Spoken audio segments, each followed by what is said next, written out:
Today I'm going to be sharing with you some tips that I just find very handy within my crafting. So I've put together 5 tips that I find very useful.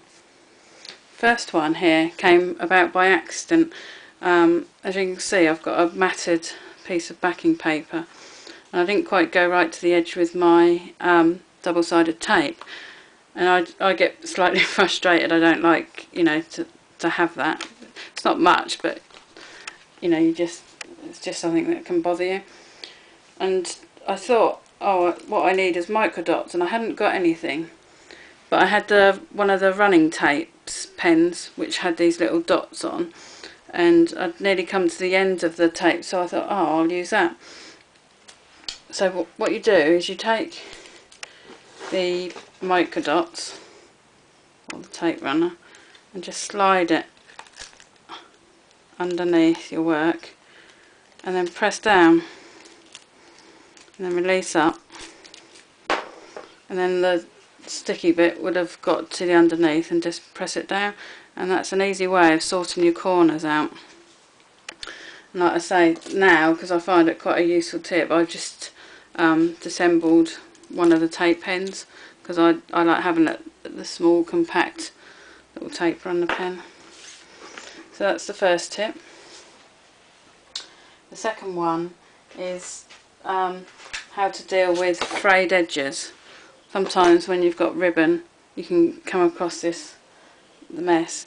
So what I've found is you can add, if you trim off your work, I mean this might be fine for today, but once you sent the ribbon or attached to your card, then it might become a mess. So what I'm going to do is to glitter it, and you'll end up with it looking like this if it started to fray.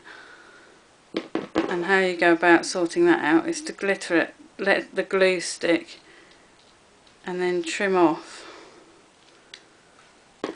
the excess frayed part, and then you're left with a sealed piece of ribbon with a nice glittery edge, which can add that little bit extra to work.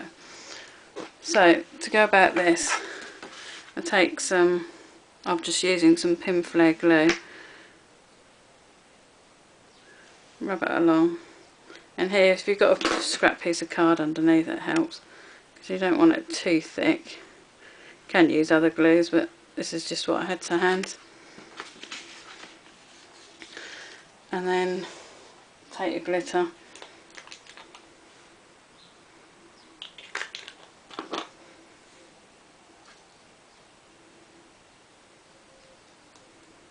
and knock it off, and then once that's dry, then just cut it off like I did before. I've used bright colours just so that it will show up. So that's another little tip that I've found useful.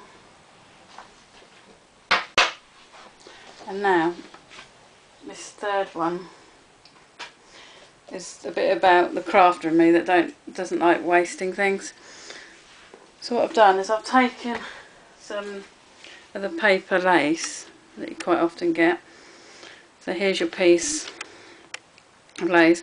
It's quite funny because I didn't realise it was self-adhesive until I'd been with some other crafters, and they said, oh, why haven't you taken the back off? So that might be a nice little tip for some people. So remove the back, and then that gets stuck to your work. And seeing as we've been using pro markers quite a lot lately, what I found is if you keep the piece underneath, you can take your pro marker on the other side, because it's that one's too absorbent, and just swipe it across, and you have to do it sideways so that it doesn't leave streaks, and then you'll be finished with your coloured piece. And here's a dried one that I've done last night, which looks nice either side. Once it's dry, I quite like the faded look behind, so just apply perhaps some of the micro dots behind and add that to your work. So you've just doubled your length of your paper ribbon, and also got some nice different colours that can match up with your work. Now the next one is how to put a tassel, or can be anything, onto your work. First of all, I'll take a screw punch and press in 2 holes. Going lightly because I forgot to bring my little mat underneath. And then what you want to do is to push your ribbon through. This can be done with tweezers, or again, if I haven't been very organised, I've just used the ends of my scissors. So take your ribbon and then you can tie it into a bow.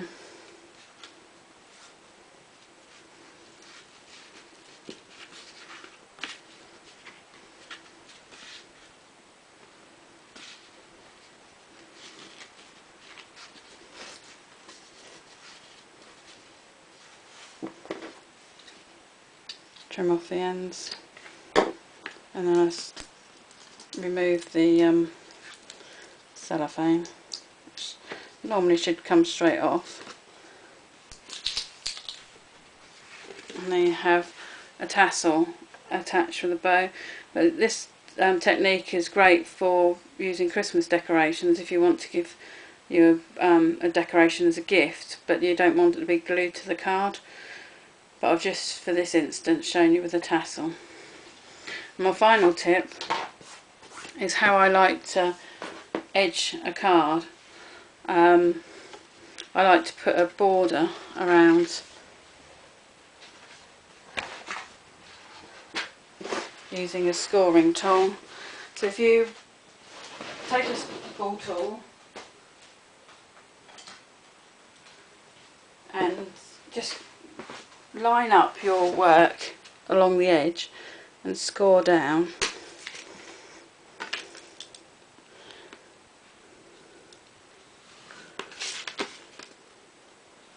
Do that on all 4 sides. It just gives that little extra detail. You can actually go back and do it twice. It's really getting in there and giving it a good thick edge there, and then matting it onto your card. What I tend to find easier when I mat my card is I take 2 straight edges and with my scissors just nick a tiny piece either side where I know that I want my straight edges to be cut, and I always cut on an edge that I know is straight. So just, you've got your mark here and you've got your straight edge, and if you haven't quite caught it, good thing with the guillotines, you can go down again. And also I tend to like to just go over and do again with the embossing.